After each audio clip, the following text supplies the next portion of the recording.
ఇక గురుజీ త్రివిక్రమ్ గారిని మాట్లాడవలసిందిగా రిక్వెస్ట్ చేస్తున్నాం.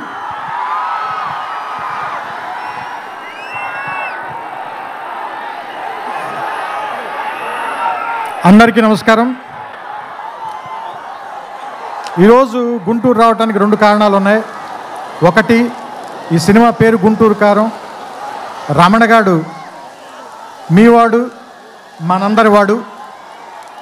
సో అందుకని మీ అందరి మధ్యలోని ఫంక్షన్ చేయాలని ఆయన ఇక్కడికి చాలా షూటింగ్లో విపరీతంగా అలసిపోయిన తర్వాత కూడా వాంటెడ్గా గుంటూరు ప్రజలను కలవటానికి వచ్చారు. సో అందుకని మీరు కొంచెం డిసిప్లిన్ పాటిస్తారని, పోలీసు వారికి సహకరించాలని మనస్ఫూర్తిగా కోరుకుంటున్నాను. ఎందుకంటే వాళ్ళు చాలా అలసిపోతున్నారు పోలీసులందరూ. నేను చాలాసేపటి నుంచి చూస్తున్నాను. చాలా త్వరలో మీకు ఉంచేద్దాం ఈ విషయాన్ని. రెండో విషయం, సూపర్ స్టార్ కృష్ణ గారు తెలుగు సినిమాలో విడదీయలేని ఒక అంతర్భాగం. అలాంటి ఒక గొప్ప మహానటుడు, మహామనిషి.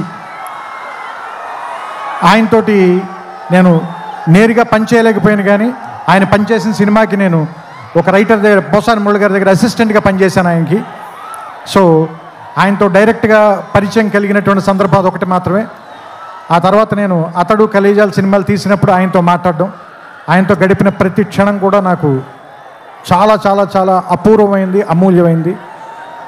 సో అంత గొప్ప మనిషికి పుట్టినటువంటి మహేష్ గారు ఇంకెంత అదృష్టవంతులు అని అప్పుడప్పుడు అనిపిస్తూ ఉంటుంది. ఎందుకంటే ఆయన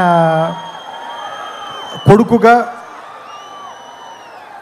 ఆయన్ని ఒక్కొక్కసారి నాకు అనిపిస్తుంది, ఆయన వెంచర్ చేయలేని సినిమాలు అన్నిటినీ వెంచర్ చేయటానికి, ఎక్కువ అడ్వెంచర్ చేయడానికి రెడీగా ఉండేటువంటి యాక్టర్ అనిపిస్తుంది ఆయన.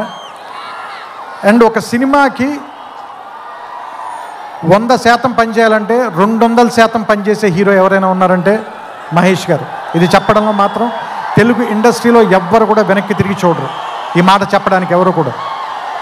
అండ్ నేను అతడు పనిచేసినప్పుడు ఎలా ఉన్నారో, కలేజా పనిచేసినప్పుడు ఎలా ఉన్నారో, ఈరోజు కూడా అలాగే ఉన్నారు. అంటే 25 సంవత్సరాలని మీరు అంటున్నారు, కానీ నాకైతే ఒక 2-3 సంవత్సరాలు కానీ క్రితమే ఇంట్రడ్యూస్ అయినటువంటి హీరోలాగానే అనిపిస్తున్నారు.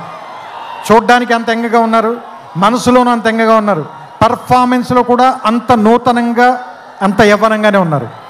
ఆయనకి మరిన్ని వసంతాలు ఉండాలని, ఆయన్ని కృష్ణ గారి తరఫున మీరందరూ ఆయన వెనకాల ఉండాలని, ఆయన ఆశీర్వదించాలని మనస్ఫూర్తిగా కోరుకుంటూ, జనవరి 12వ తారీఖున థియేటర్లో కలుద్దాం. ఈ సంక్రాంతిని చాలా గొప్పగా జరుపుకుందాం, ఆనందంగా జరుపుకుందాం, రమణ గారితో కలిసి జరుపుకుందాం. థ్యాంక్ యూ, నమస్కారం.